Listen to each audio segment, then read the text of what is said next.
오늘 뉴욕과 뉴저지 일원은 하루 종일 강풍을 동반한 눈비가 내려 이로 인한 피해가 속출했습니다. 뉴욕주 상원에 계류 중인 공립학교 내 순찰 경관 배치를 의무화하는 법안이 하원에서도 추진됩니다. 뉴욕 한인 봉사센터 KCS가 전문 SAT 교육기관과 공동으로 SAT 교실을 개설합니다. 성적이 우수한 학생에게는 장학금도 지급됩니다. 프린스턴 대학이 커뮤니티 칼리지 편입생과 저소득 중산층 학생들을 수용하기 위해 정원을 늘리기로 했습니다. 앞으로 메트로폴리탄 뮤지엄이 비거주민에게 입장료를 부과합니다. 이상은 이 시각 주요 뉴스입니다. 시청자 여러분 안녕하십니까? KBN 뉴스입니다. 오늘 뉴욕과 뉴저지 일원은 하루 종일 강풍을 동반한 눈비가 내렸습니다. 강수량은 많지 않았지만 강한 바람으로 나무가 쓰러지고 수백 편의 항공기가 결항되는 등 강풍으로 인한 피해가 속출했습니다. 내일 오전까지 강한 바람이 계속될 것으로 보입니다. 기상청은 동북부 지역에 겨울 해안성 폭풍 노리스터가 상륙해 내일까지 눈비와 함께 강한 바람이 예상된다며 강풍주의보를 발령했습니다. 오늘 하루 일부 지역에서는 순간 최대 시속이 50마일에서 65마일에 이르는 강한 바람으로 가로수가 쓰러지는 등 강풍 피해가 속출했습니다. 해안이나 상습 침수 지역은 범람 위험이 있어 홍수주의보까지 발령됐습니다. 뉴욕시의 경우 강우량은 2인치 정도로 많지 않았지만 업스테이트 뉴욕과 북부 뉴저지 일부 지역은 적설량이 5인치를 넘는 곳도 있었습니다. 강한 바람으로 인해 하늘길도 막혔습니다. JFK와 라과디아 뉴아공항은 약 1000여 편의 항공기가 결항돼 여행객들이 큰 불편을 겪었습니다. 국적기 피해도 있었습니다. 오늘 오전 도착한 대한항공과 아시아나항공은 정상 운항됐지만 오늘 저녁 도착 예정이었던 대한항공 085편과 새벽에 출발하는 086편은 결항됐습니다. 기상청은 내일 낮까지 폭풍이 계속된다며 일부 지역에 정전 우려도 있어 손전등과 배터리, 발전기 등을 미리 준비해 놓는 것이 바람직하다고 조언했습니다. 플로리다주 고교 총격 참사 이후 뉴욕 일원 학교들이 위협 메시지로 폐쇄되는 소동이 잇따르고 있습니다. 이런 가운데 뉴욕주 상원에 계류 중인 공립학교 내 순찰 경관 배치를 의무화하는 법안이 하원에서도 추진됩니다. 론 카스토리나 주 하원 의원은 어제 모든 공립학교 내에 순찰 경관을 배치하도록 하는 내용의 법안을 발의한다고 밝혔습니다. 그동안 답보 상태를 보여온 이 법안은 카스토리나 의원이 하원에 법안을 발의함으로써 양원 공동 법안으로 추진될 수 있게 됐습니다. 이 법안은 공립교 등교 시간 1시간 전부터 하교 1시간 후까지 순찰 경관을 반드시 배치하도록 하고 있습니다. 한편 플로리다주 고교 총격 참극 이후 뉴욕 일원 학교들이 위협 메시지로 폐쇄되는 소동이 잇따르고 있습니다. 뉴욕시 스타이브센트 고교에 어제 오전 위협 메시지가 들어와 경찰이 출동해 수사를 벌였고 학교가 수시간 폐쇄되는 소동이 있었습니다. 그러나 수사 후 안전한 것으로 확인돼 정상 수업을 진행했습니다. 업스테이트 더체스터 카운티 포킵시 학구는 전날 들어온 총격 위협 수사를 위해 어제 하루 임시 휴교에 들어가기도 했습니다. 니콜 윌리엄스 교육감은 포킵시 경찰과 연방수사국의 공동 수사가 진행되고 있다며 학생들의 안전을 위해 휴교를 결정했다고 밝혔습니다. 2018 회계년도 임시 취업비자 사전 접수 쿼터가 조기 소진됐는데요. 무작위로 실시한 추첨에서 신청자 3명 중 1명은 탈락한 것으로 나타났습니다. H-2B 임시 취업비자 사전 접수 쿼터가 조기 소진된 가운데 무작위 추첨을 실시해 당첨자를 선별했다고 연방이민서비스국이 어제 밝혔습니다. 후반기분 임시 취업비자 H-2B 사전 접수에는 4만 7천 개의 신청서가 접수됐으며 신청자 3명 중 1명은 탈락한 것으로 나타났습니다. 지난해 10월 시작된 2018 회계년도에는 전 후반기로 나눠 모두 6만 6천 개가 발급됐는데 후반기에 배정된 쿼터가 3만 3천 개인 점을 감안하면 추첨을 통해 1만 4천 명이 탈락한 셈입니다.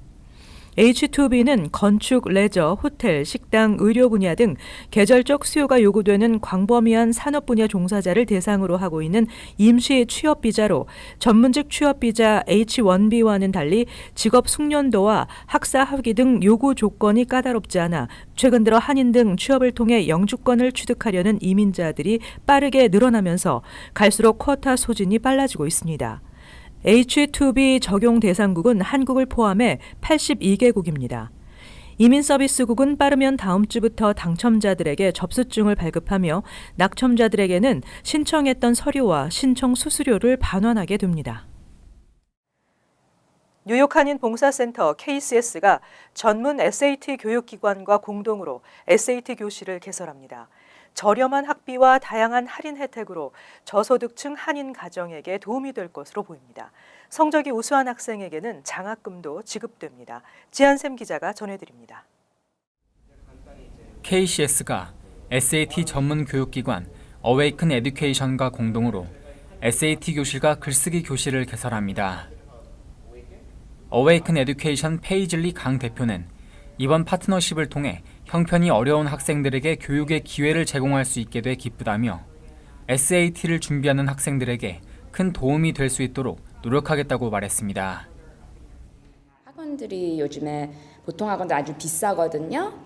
그래서 어떤 부모들은 그거 부담될 수 있고요. 아니면은 그 커스트가 부담되든지 아니면 어떤 애들은 그 SAT 그리고 공부 같은 거 하고 싶어도 못해요. 그래서 우리가 그걸 도움을 커뮤니티에 주고 싶어요. 수업은 4월 7일부터 6월 1일까지 매주 금요일과 토요일에 베이사이드 KCS 한인 커뮤니티 센터에서 진행되며 어웨이큰 에듀케이션의 우수한 강사진이 학생 개개인에게 맞춤형 교육을 제공합니다. 수업료는 $1,700로 책정됐지만 조기 등록 할인 등을 통해 실제 비용은 $800에서 $1,200로 기존 SAT 준비반 수업료의 절반 가격으로 수업을 받을 수 있습니다. 장학 프로그램도 운영합니다. 4인 가족 기준 연소득 $75,300 이하 가정에 성적이 뛰어난 학생에게는 수업료를 전액 면제합니다. 장학금 신청은 3월 12일까지이며 조기 등록은 3월 16일 마감됩니다. KCS와 어웨이큰 에듀케이션은 이번 프로그램의 성과에 따라 여름방학 프로그램도 운영할 계획입니다. KBN 뉴스 지한샘입니다. 명문 대학들의 교육 기회 확대 프로젝트가 움직임을 보이고 있습니다. 프린스턴 대학이 커뮤니티 칼리지 편입생과 저소득 중산층 학생들을 수용하기 위해 정원을 늘리기로 했습니다. 프린스턴 대학이 올 가을 학기부터 저소득 중산층 학생 교육 기회 확대 프로젝트 아메리칸 탤런트 이니셔티브의 일환으로 10명에서 12명의 커뮤니티 칼리지 출신 편입생을 받아들이기로 했다고 월스트리트저널이 어제 보도했습니다. 또 편입생뿐만 아니라 저소득 중산층 출신 학생들을 입학시키기 위해 앞으로 신입생 정원을 현재보다 10% 정도 늘리기로 했습니다. 2016년 30곳의 전국 명문대가 뜻을 모아 시작한 아메리칸 탤런트 이니셔티브 프로젝트는 오는 2025년까지 가정 형편 때문에 학자금 보조가 필요한 학생 5만여 명을 전국의 우수대학 270곳에 진학시키는 것이 목표입니다. 이 프로젝트는 마이클 블룸버그 전 뉴욕시장이 적극 후원하고 있으며 현재까지 블룸버그 자선재단 지원금만 $390만 달러에 달하고 있습니다. 이 자금은 프로젝트 조직 운영비로 사용됩니다. 학생들의 장학금 지급 등에 필요한 자금은 해당 학교에서 직접 마련됩니다. 앞으로 메트로폴리탄 뮤지엄이 비거주민에게 입장료를 부과합니다. 메트로폴리탄 뮤지엄 측은 입장료 부과로 연간 $600만 달러의 수입 증가를 기대하고 있습니다. 메트로폴리탄 뮤지엄은 어제부터 뉴욕에 거주하지 않는 성인 비거주민에게는 $25의 입장료를 받습니다. 그러나 12세 미만 어린이에게는 주거지에 관계없이 무료이며 뉴욕, 뉴저지, 커네티컷주에 거주하는 학생은 종전처럼 원하는 액수만큼 기부금을 내고 입장할 수 있습니다. 그 외 지역에서 온 학생들은 학생증을 제시하고 $12의 입장료만 내면 되고 65세 이상 시니어일 경우에는 $17의 할인 요금이 적용됩니다.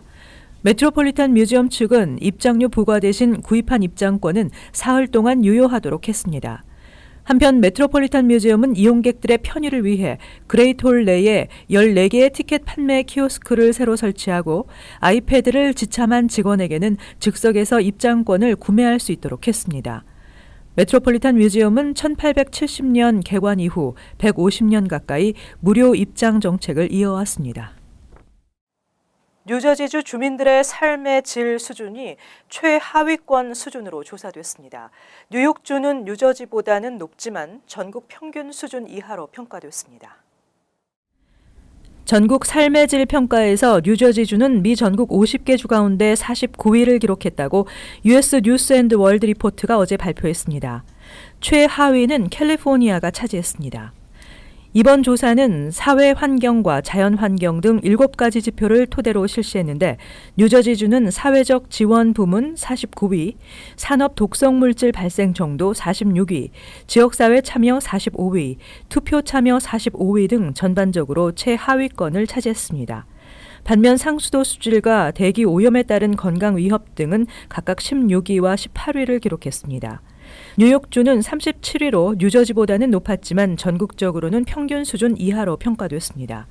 뉴욕주는 지역사회 참여 49위, 투표 참여 48위를 기록한 데 반해 상수도 수질 12위, 대기 오염에 따른 건강 위협 13위를 차지했습니다. 가장 삶의 질 수준이 높은 주는 노스다코타주였으며 이어 미네소타, 위스콘신, 뉴햄프셔, 사우스다코타, 미시시피, 아칸소, 뉴멕시코, 아이오와주 등의 순이었습니다. 한편 건강보험, 교육, 경제, 기회, 인프라, 범죄, 재정 안전성 등을 평가한 살기 좋은 주 순위에서는 아이오와주가 1위를 차지했습니다. 다음으로는 미네소타가 차지했으며 유타, 노스다코타, 뉴햄프셔가 다음 순이었습니다. 뉴저지주와 뉴욕주는 각각 19위와 25위로 중위권에 그쳤습니다. 뉴저지주 리치필드 타운 정부가 새 타운홀 건립을 추진하고 있습니다. 예산 마련 문제가 우선 과제가 될 것으로 보입니다. 리치필드 타운 정부는 현재 브로드 애비뉴 선상의 타운홀은 낙후한 시설과 협소한 공간 때문에 직원들과 주민들이 이용하기가 크게 불편했다며 새 타운홀 건립을 추진한다고 레코드지가 어제 보도했습니다. 타운의회는 지난달 건축업체 관계자 등과 함께 타운홀 이전과 관련한 논의를 시작했습니다. 새 타운홀 건립 부지는 벤타플레이스와 쉘러 블루바드 교차로의 주차장이나 슬로컴 애비뉴 인근 쉘러 블루바드 선상 주차장 등이 논의되고 있습니다. 그러나 지난 2013년에도 주민센터 건립이 추진됐지만 막대한 예산 부담을 이유로 주민투표에서 부결된 바 있기 때문에 새 타운홀 건립이 최종 성사될지는 불투명한 상황입니다. 미국에서 병원 시간을 지키지 못하면 다음 예약까지 길게는 몇 주까지 기다려야 하는 경우가 있습니다. 우버가 환자를 병원에 데려다주는 우버 헬스 서비스를 실시합니다.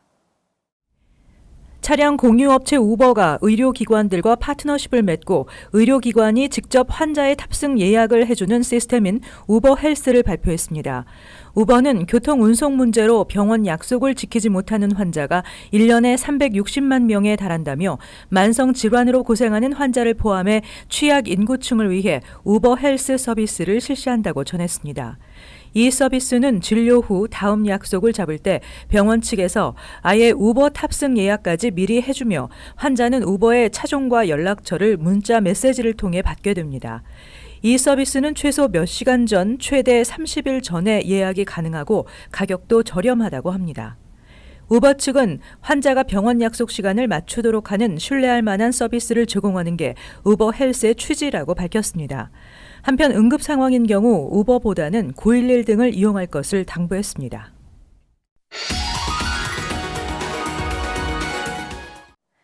이어서 LA 지역 한인사회 소식입니다. 지난달 7일 LA 한인타운에서 발생한 한인 할머니 무차별 폭행 사건의 용의자에 대한 인정신문이 내일 열릴 예정입니다. LA 카운티 검사장은 80대 한인 송미름 할머니를 이유 없이 폭행한 용의자 리차드 콜로모에 대한 정확한 범죄 증거를 확보했다며 내일 열리는 인정신문에서 이에 대한 내용을 발표할 예정이라고 밝혔습니다. 콜로모는 지난달 16일 사건 용의자로 체포된 지 2일 만에 증거 불충분으로 석방된 후 지난달 27일 다시 체포됐습니다. 한편 콜로모는 현재 노인 학대와 상해를 입힌 혐의로 체포돼 8만 달러의 보석금이 책정됐으며 유죄 판결을 받을 경우 최대 징역 9년까지 선고받을 수 있습니다. 오픈뱅크가 사회 환원 활동의 일환으로 직원들의 정성을 모아 노숙자들에게 5천여 달러의 기부금을 전달했습니다. 오픈뱅크는 지난 1년 동안 직원들이 각 지점의 휴게실에 마련되어 있는 저금통에 동전과 잔돈을 기부하는 이벤트를 진행하고 총 모금액인 2,523달러와 은행 측의 기부금을 더한 5,046달러 66센트를 노숙자 지원센터인 TIA 체리시 미션과 지저스 러브월드 미션에 전달했다고 밝혔습니다. 매년 수익의 10%를 환원하고 있는 오픈뱅크는 앞으로도 LA 한인사회의 기부와 봉사문화 확산을 위해 다양한 프로그램을 진행할 계획이라고 덧붙였습니다. 이어서 간추린 소식입니다. 미시간주 마운트 플레전트에 있는 센트럴 미시간 대학 기숙사 건물에서 오늘 오전 9시 30분경 총격 사건이 벌어져 최소 2명이 숨졌습니다. 경찰은 불특정 다수를 대상으로 한 총기 난사는 아니며 사망자 역시 학생은 아닌 것으로 보인다고 밝혔습니다. 용의자는 19살 흑인이며 현재 조사 중입니다. 뉴저지의 10살 학생이 총기 난사를 벌이겠다는 이메일을 보내 글로스터 카운티 학교 3곳이 폐쇄되는 소동이 벌어졌습니다. 이 남학생은 글로스터 카운티 프랭클린 타운십 2곳의 학교 교장과 교사 등에게 오늘이나 내일 총기를 난사할 계획이라는 이메일을 보냈다고 경찰이 밝혔습니다. 이로 인해 3곳의 학교가 폐쇄 조치됐으며 남학생은 테러 위협과 거짓 신고 등의 혐의로 체포됐습니다. 알베르토 카발로 플로리다주 교육감이 빌 드블라지오 시장의 뉴욕시 교육감직 제안을 거절했습니다. 카발로 교육감은 교육위원회 회의에서 마이애미 데이드 교육국의 교육감으로 남겠다며 거절 의사를 밝혔는데 드블라지오 시장은 이에 대해 당황스럽다고 밝힌 것으로 알려졌습니다. 카발로 교육감은 앞서 지나치게 높은 연봉을 제안받은 것으로 알려져 뉴욕 지역 언론들의 도마에 오르기도 했습니다. 한국행정안전부가 제1회 전자정부의 날을 기념해 전자정부 발전에 헌신한 유공 포상자 추천을 접수합니다. 추천 분야는 전자정부의 정책과 전략, 품질 제고와 관리, 인프라 강화, 신기술 촉진, 지역 정보화와 지방 전자정부, 국제협력과 해외 진출 등입니다. 전자정부 발전 유공 관련 산학, 민관의 개인 또는 단체이면 추천이 가능합니다. 자세한 사항은 뉴욕 총영사관 웹사이트를 참고하시면 됩니다. 계속해서 환율과 증권 소식입니다.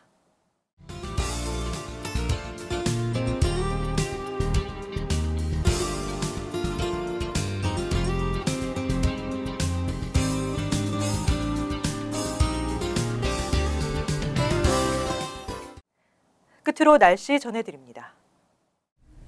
토요일은 다소 바람이 불겠고 대체로 맑겠습니다. 낮 최고 기온은 45도, 섭씨 영상 7도, 밤 최저 기온은 36도, 섭씨 영상 2도 예상됩니다.